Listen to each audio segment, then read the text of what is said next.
Back in Studio A this morning with my guest, as I mentioned, from San Juan Regional Medical Center, friend of the show. It's always great to have her on. Back with us this morning, Dr. Erin Philpott is joining us this morning. Dr. Philpott, welcome back to KSJE. Good morning. Good morning, Scott. It's great to be here. Thank you for having me. You bet. Thank you for taking the time to visit with us about this exciting residency program at San Juan Regional Medical Center. We talked to Dr. Underwood about that a few months ago as it was just kind of coming into development stages, and now I understand there's a lot more to share. So can you give us an update on how things are going? Yes, indeed. So some very exciting news. We were accredited by the Accreditation Council of Graduate Medical Education, which is essentially the governing body here in the United States that evaluates programs, hospitals, and all the provided content for accreditation or approval, ensuring their standardization across medical training. So we received our accreditation in September, and we are now accepting applications for our first class of internal medicine residents.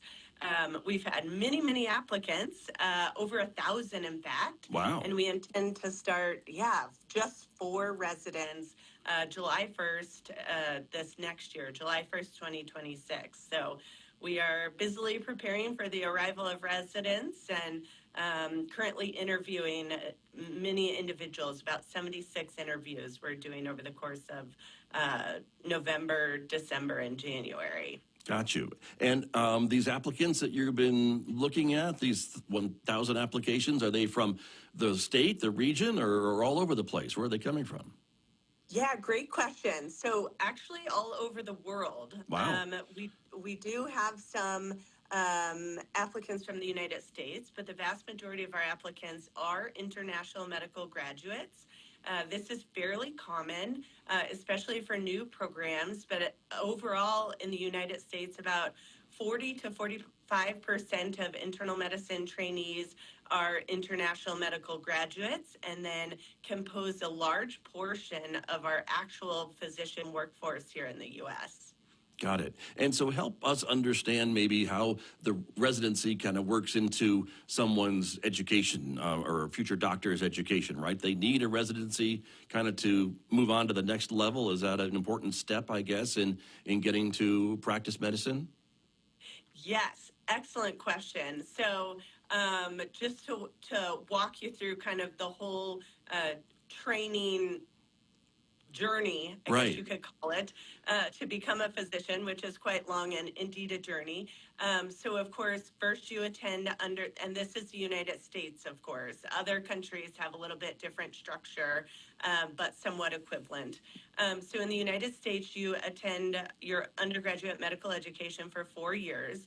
You can major in anything, but you are required to complete certain pre-medical classes.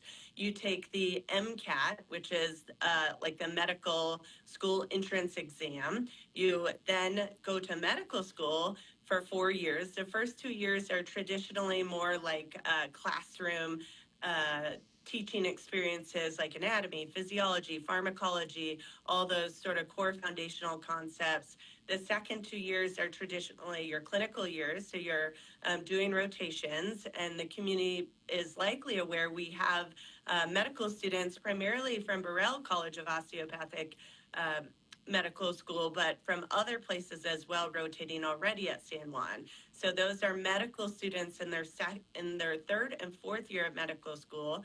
Once you complete medical school, then you go on to apply for the specialty of your interest. So we have internal medicine, of course, which is then the launching point to multiple other subspecialties like cardiology, rheumatology, endocrinology.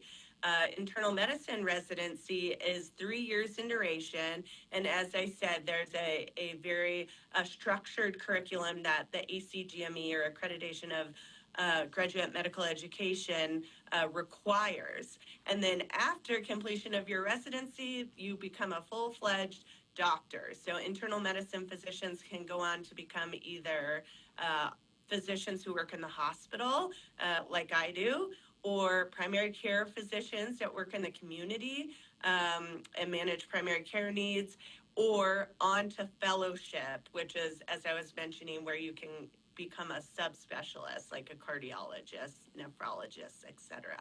Got you. But that residency, I guess, is the key to opening up those other journeys, as you would say.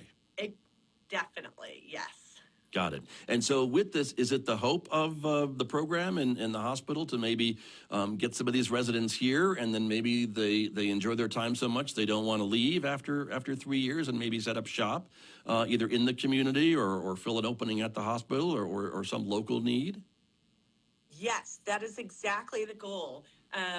So evidence shows that about 60% of graduates from residency programs who do school and their residency in the area, they stay and practice in the area where they complete their training. So there's pretty good evidence to suggest that that is what happens, and that is our goal. And in fact, that was a big reason why we as a hospital have pursued graduate medical education here at our facility, because we do have a very significant shortage in San Juan County of primary care physicians, specifically internal medicine primary care physicians.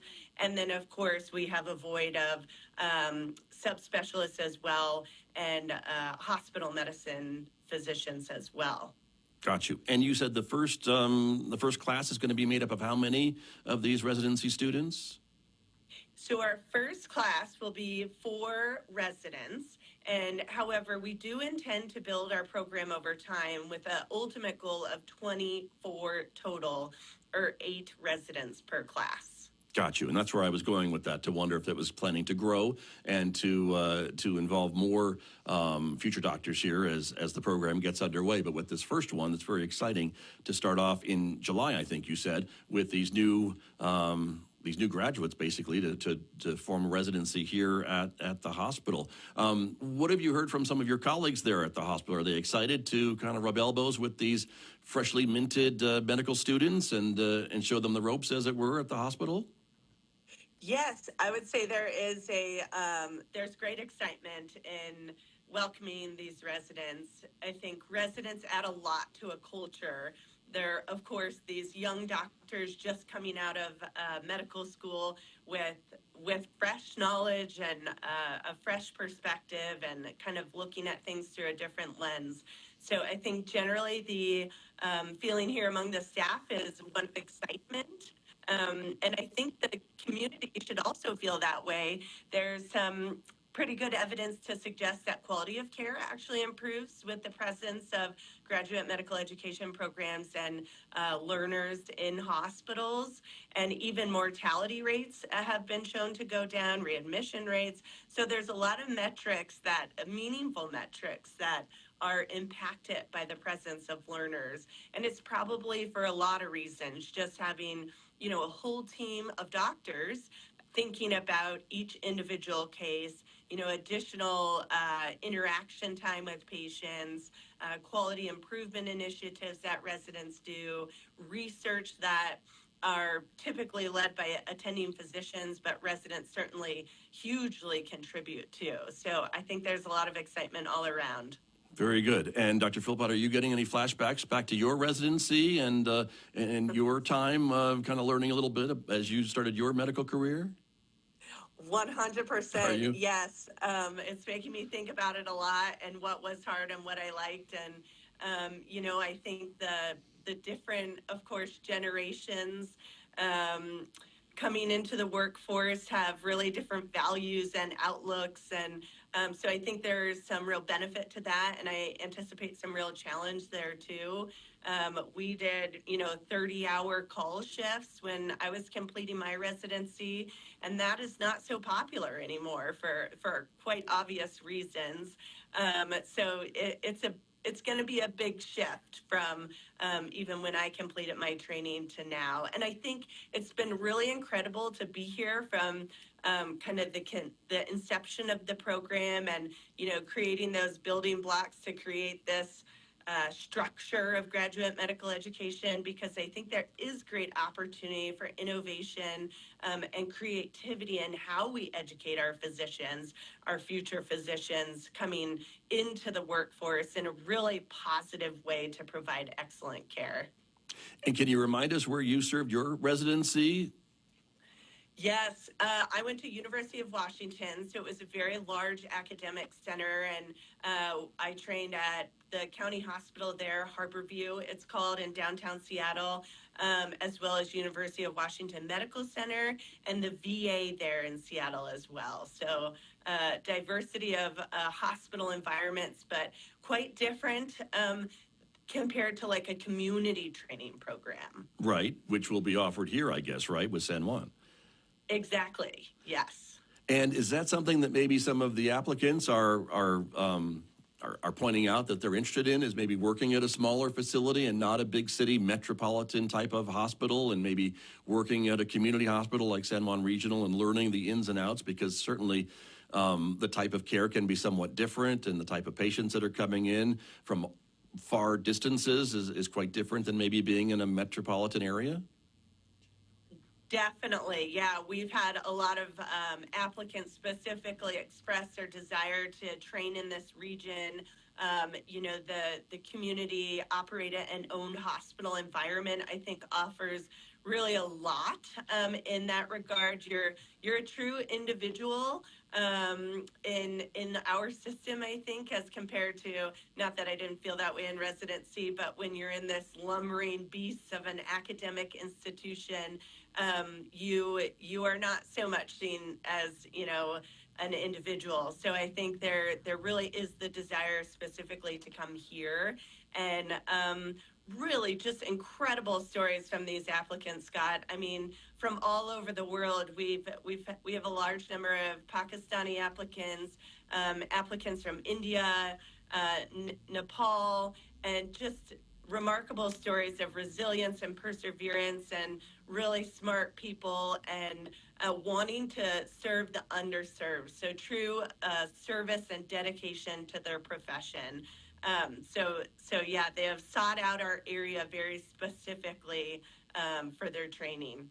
Very good. And I want you to give some credit to some of the other folks I know who are working on this with you. You're not doing it all on your own. There's probably a team of folks there. As we mentioned, Dr. Underwood has been part of this too, that put this residency program together and gone through the accreditation process, and to make sure all the T's are crossed and I's are dotted to get this thing as a go in July.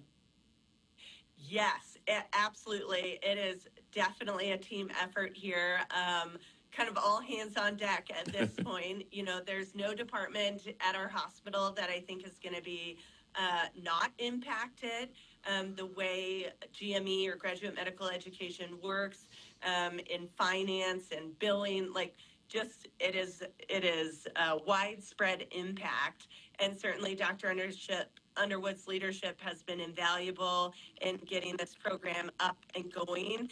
And I will say Desiree Kenneth, who is our program manager, program coordinator, who has worked here at San Juan Regional, and he should experience and then transition into this role just over a year ago now. She has been exceptional, an extremely organized individual, hardworking, and just learning the ropes of the whole process. So definitely a team effort here, and but I think everyone's really excited about it. We're doing new things. We have a medical education building now. We're building a simulation lab. The foundation has generously donated to that effort, and really getting all the pieces in place to create a really rich learning environment for these new physicians. Very good. Well, congrats to everyone who's been involved in this effort, because I know, again, it seems to me like a game changer to be able to kind of grow your own, as it were, to try to train and to offer residency to some physicians, future physicians, and then hopefully have many of them stay and set up practice in the community. And can you tell, and I don't know if you know the answer to this question, Dr. Philpott, but I bet you do, because you're pretty smart. Do you know how many hospitals the size of San Juan Regional have a residency program? I would think it's somewhat unique to a hospital the size of our local community hospital. Yeah, that's a good question. And I don't know the answer to that, Scott, quantitatively.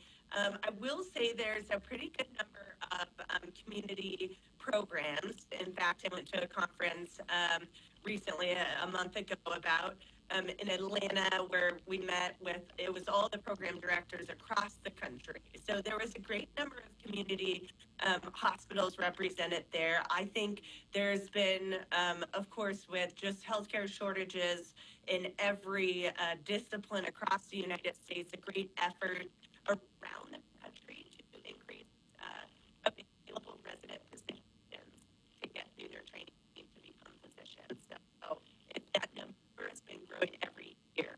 Additional programs get accredited, but I don't know exactly how many. Okay, I didn't mean to put you on the spot, but thank you for answering the question. And but it is exciting, as I mentioned. I think this is kind of a long-term goal as well, to increase the physicians in the community. And so I think the idea behind this is that kind of a long-term investment, right? Even though we're going to have these four new residents in July, and you mentioned growing the program, that eventually the idea is to have 20 plus folks in this program and to be able to keep adding more to the local inventory, I guess, of doctors in the community?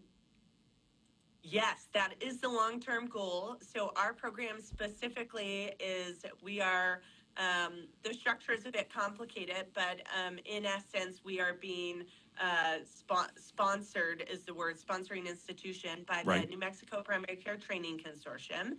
And they're a consortium that is, their goal is to increase, as I was just saying, the training possibilities for specifically primary care physicians. So our community needs assessment a few years back identified that we have a significant shortage of specifically internal medicine primary care physicians. And internal medicine physicians and primary care are trained particularly to deal with medically complex patients with multiple chronic disease conditions, and kind of integrate all those pieces and provide a holistic plan for management of care. And I think we all know we have a very medically complex patient population here. But back to our community needs assessment, we identified that by 2026, our community would need about over 60 FTEs, so full-time equivalents of internal medicine primary care physicians. And we currently, to my knowledge, have about 5 FTEs in our community working as board certified internal medicine primary care physicians. So our goal truly, we're, as I was mentioning, any career path could be sought coming out of our program in internal medicine. So that subspecialty opportunity, hospital medicine opportunity, or primary care. But we are designing our program specifically, hopefully, in a way that really inspires that primary care pursuit, because it is so important and it is exactly what our community needs. And we're hopeful that those individuals will want to stay and practice within the community they trained and serve those community members. Right. And so a lot of thought went into, I guess, how you set up this residency program to fill this, I guess, most immediate need in the community based on that needs assessment. And I guess my next question would be, is it somewhat easier then, once this residency program is up and running, to kind of shift focus or add to it, to add another maybe specialty besides internal medicine to a residency program? Or would you have to start all over from scratch, as it were? Yeah, so and you're asking about can we add additional subspecialty programs? Right. Once it's up and running. Yes. So that is something that we have talked about and considered, but don't have a definitive plan on. It's the federal government and the reimbursement and the finances of graduate medical education is quite complex.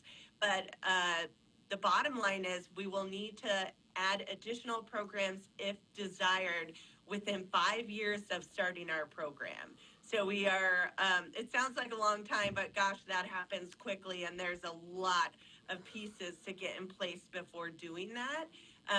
but we have considered adding additional subspecialty opportunities after we get kind of settled in and get this program up and running, which I think would be, just continued benefit to our community, our hospital, our entire catchment area.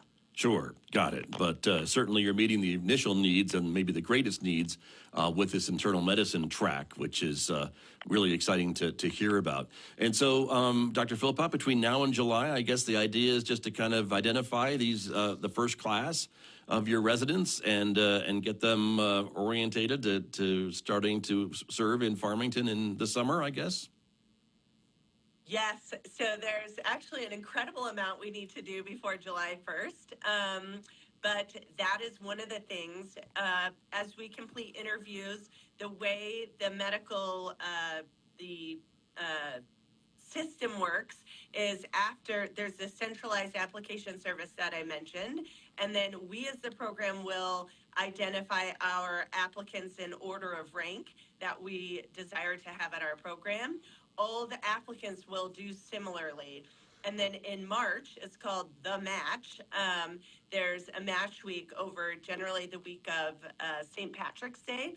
And we find out who is this massive statistical machine that matches programs with residents. And we find out who we matched to our program. Of course, the residents find out, or the applicants find out what residency they match to. And then we will hit the ground running. We will likely need to get some visas. As you are likely well aware, the visa environment has been very interesting over the course of the past year.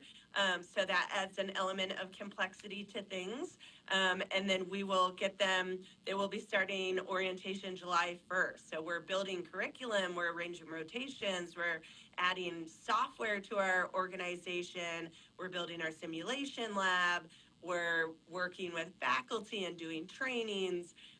So a lot of different activities to take place before then. But I feel confident we're going to get it done and we're going to get it up and running and off on the right foot right away to best support our residents. Well, I do too. It's very exciting news, and I know if you all down at San Juan Regional Medical Center have a goal, you always reach that goal, so I wouldn't be surprised if that happens, maybe a little bit ahead of schedule, but I wish you good luck with it. Real quick before we run out of time, Dr. Philpott, you mentioned the support from the San Juan Medical Foundation. I just want to put a shout out to them. They do so much in our community, and it sounds like they have helped with this residency program as well. Yes, yeah, they've been incredible.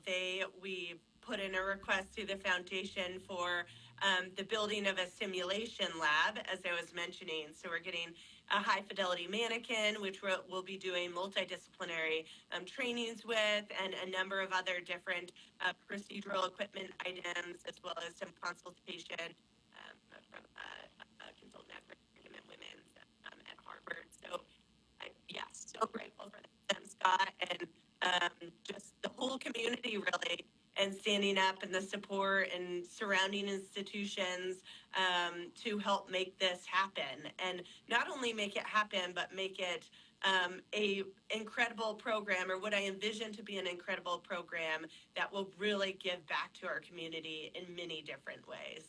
Very exciting. Well, Dr. Philpott, we're so excited to hear the update and to know that this is happening. It seems like it wasn't too long ago I was talking to Dr. Underwood about this kind of thought and idea, and now it's coming to fruition. So it's very exciting to see this happening in the community and knowing what a difference it will make for patients and folks who are needing primary medical care in the community. So thank you again for your time. You're always so generous, and it's always great to see you and visit with you. Thank you very much. You too, Scott. Thanks so much. Really appreciate it. Of course. Thank you very much. That's Dr. Erin Philpott, San Juan Regional Medical Center, talking with me about the new residency program here in San Juan County.